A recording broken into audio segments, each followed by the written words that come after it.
Numbers chapter 18.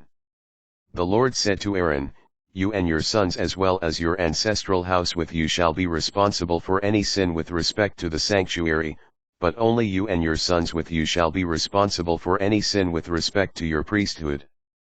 You shall also present with you your kinsmen of the tribe of Levi, your ancestral tribe, that they may be joined to you and assist you, while you and your sons with you are in front of the tent of the covenant.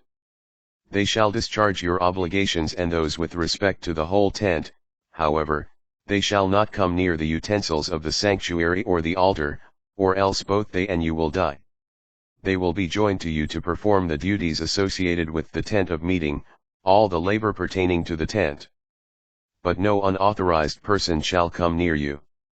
You shall perform the duties of the sanctuary and of the altar, that wrath may not fall again upon the Israelites. I hereby take your kinsmen, the Levites, from among the Israelites. They are a gift to you, dedicated to the Lord for the labor they perform for the tent of meeting.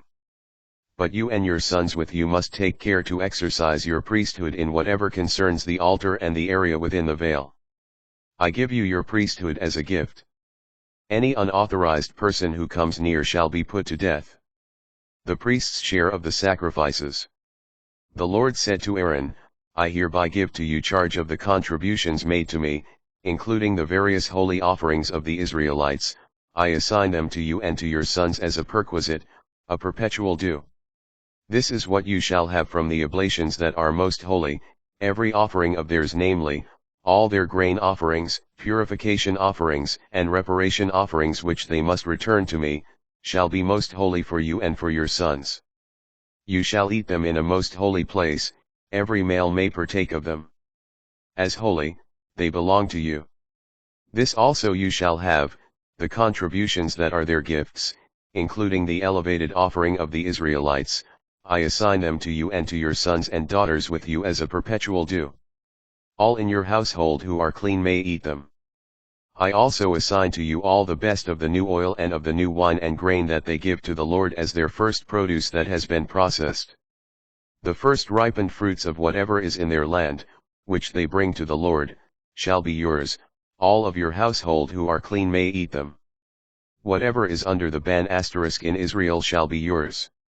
Every living thing that opens the womb, human being and beast alike, such as are to be offered to the Lord, shall be yours, but you must redeem the firstborn of human beings, as well as redeem the firstborn of unclean animals.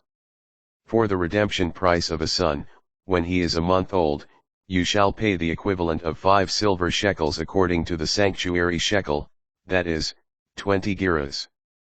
But the firstborn of cattle, or the firstborn of sheep or the firstborn of goats you shall not redeem, they are holy.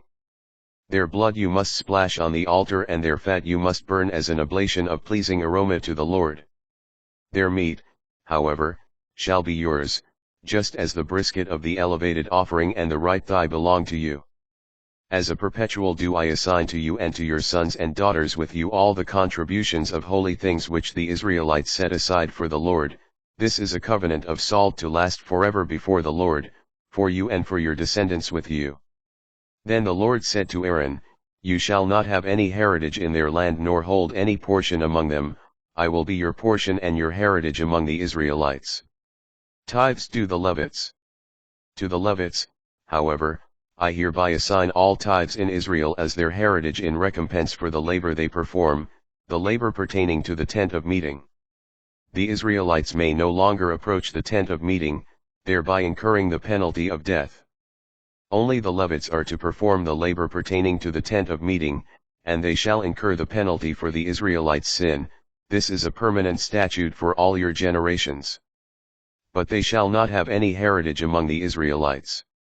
For I have assigned to the Levites as their heritage the tithes which the Israelites put aside as a contribution to the Lord. That is why I have said, they will not have any heritage among the Israelites. Tithes paid by the Levites.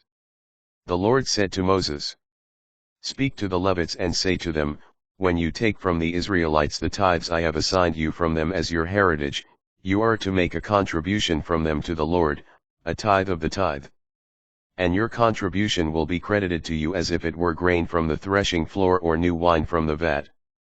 Thus you too shall make a contribution to the Lord from all the tithes you take from the Israelites, handing over to Aaron the priest the contribution to the Lord. From all the gifts to you, you shall make every contribution due to the Lord, from their best parts, that is the part to be consecrated from them.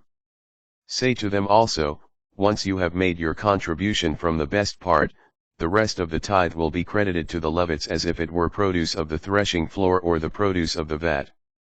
You and your households may eat it anywhere, since it is your recompense in exchange for labor in the tent of meeting. You will incur no punishment when you contribute the best part of it. But do not profane the holy offerings of the Israelites, or else you shall die.